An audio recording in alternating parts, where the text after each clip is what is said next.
nila with the money? Yun po ang hindi ko na po alam kung anong ginagawa nila sa pera. Parang yung relasyon sa isa't isa, parang maganda pa yung relasyon namin. Pero nung nagkaroon ng yun nga sharing sa sa mining, karamihan po sa amin wala nang magandang relasyon. Nag-away-away na dahil sa pera.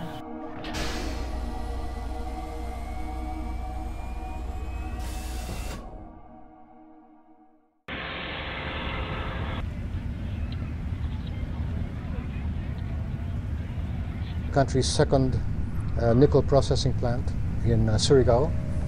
Our sales volume should go up by about 40 or even 50%.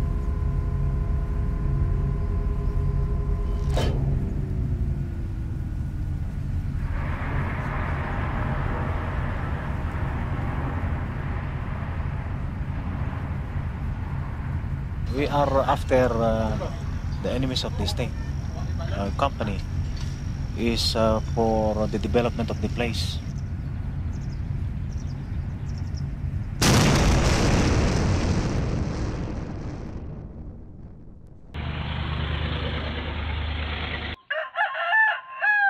Hindi pantay yung kung halimbawa po may mga benepisyo kami sa mining company.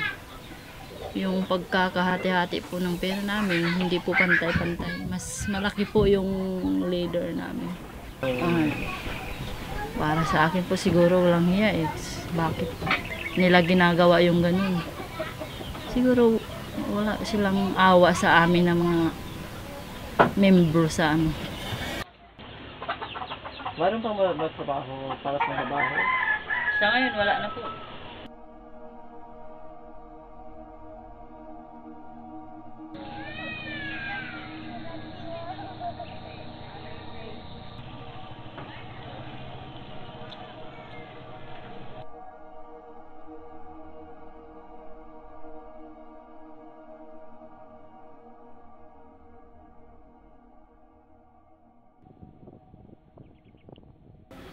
Since 1996, nagbi-business na po ako ng video kiyan, yan, kainan, marami. Kliyente? Opo, marami po.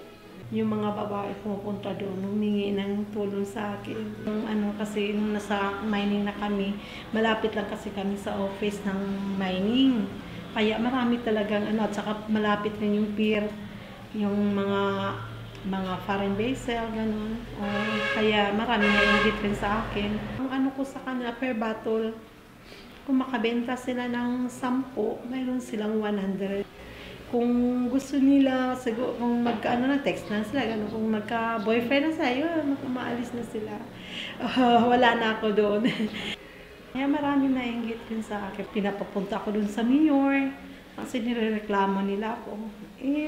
Sabi ko, nag-ano lang ako kasi yung bang nagninegosyo para sa pamilya ko.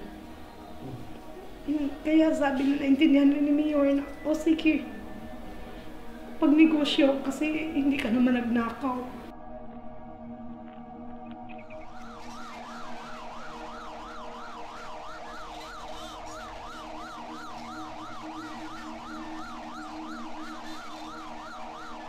These multinational corporations are untouchable. Now, destroy their equipments that done so much damage to environment, and we will try to drive them out of the area.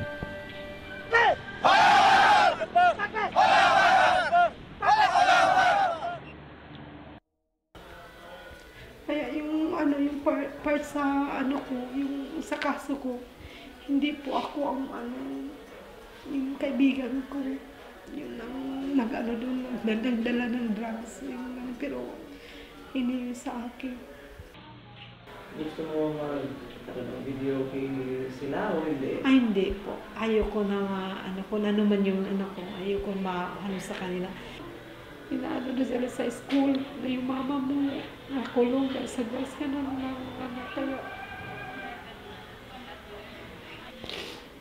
kaya may pera kayo kasi kaya pala marami kang baon kasi yung mama mo ganun, maraming bully-bully, ganun.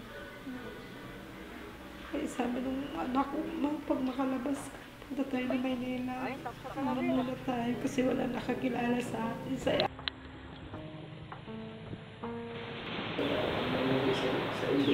isla.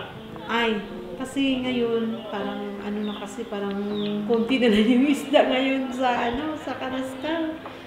Ayun na, kasi yung isda na yun, nasa malayo na. Dahil siguro sa Mina.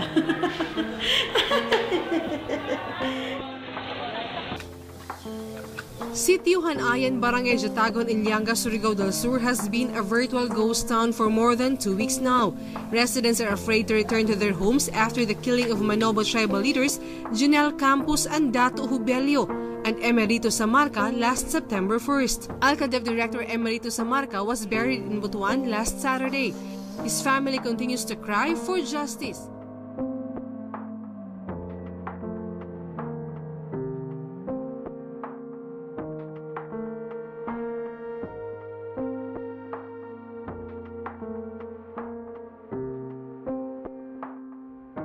Ngayon, may pakinabang kasi siyempre nakakaano pa, pero susunod na henerasyon wala na po talaga.